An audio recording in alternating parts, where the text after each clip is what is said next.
Afternoon, everyone. This is Tony from her Homestead Skills.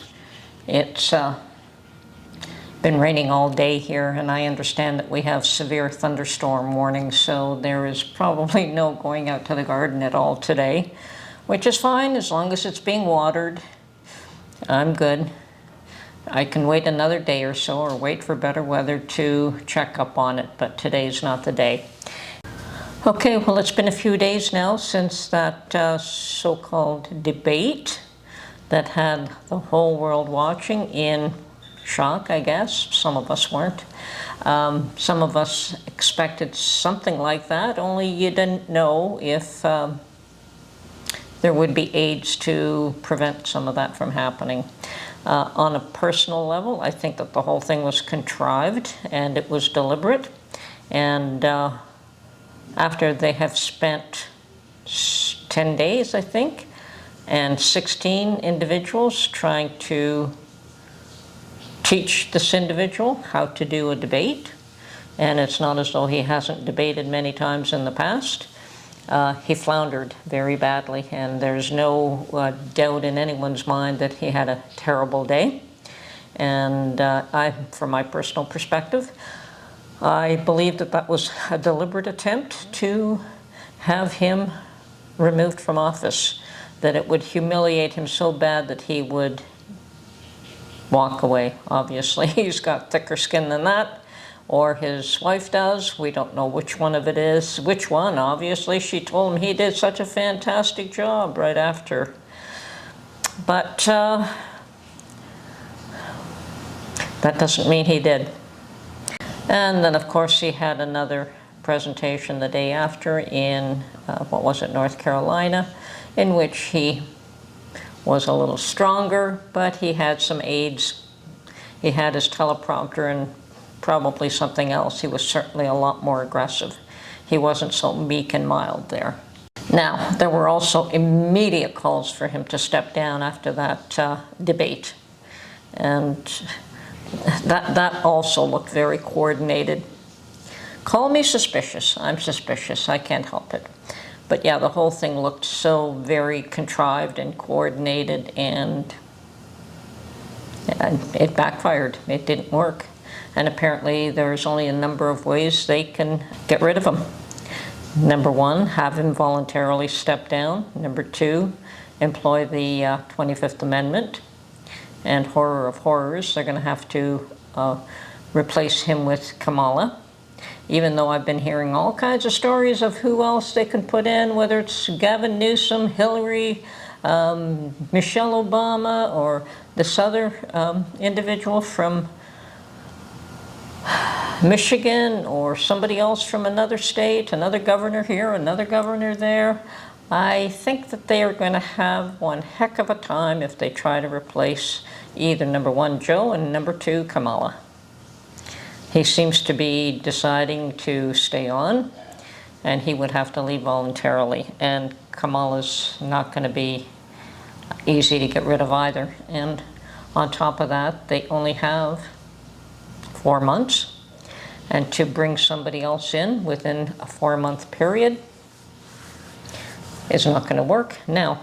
And they likely will not invoke the 25th for various reasons, and one of them also being that he can fight that process. So, and he probably will do if he plans to stay on right now. And that would also cause some more division in the party. Not that there isn't a lot of division right now. I think half the party wants to get rid of him and the other half is being supportive. I don't think they have much choice at this point but to be supportive.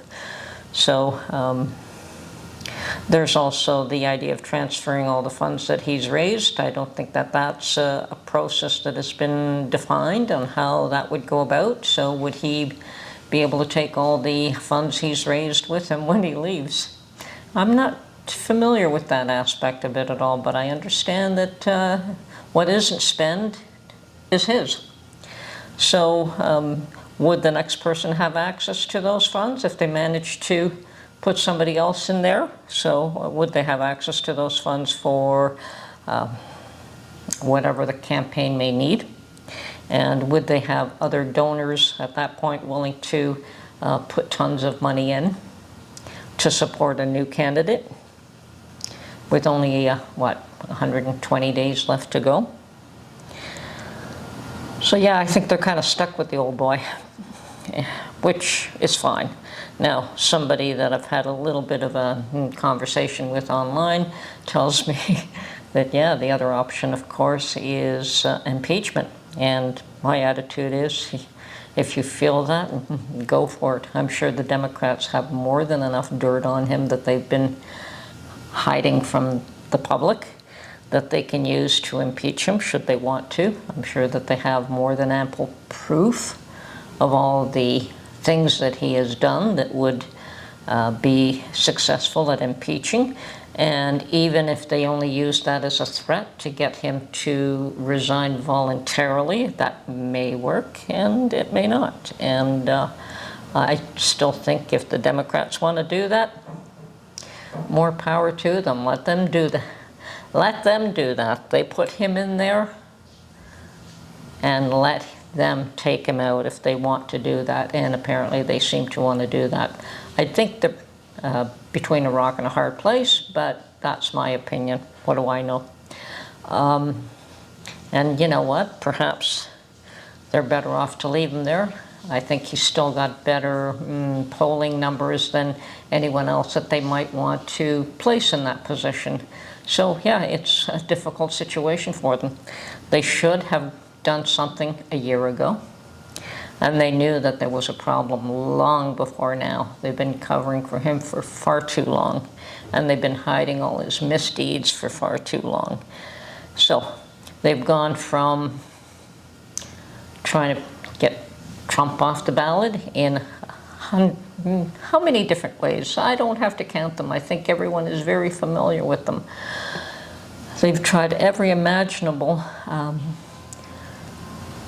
scenario that they could come up with, and none of it worked. Not a bit of it. And now they've turned their attention to try and get Biden off the ballot.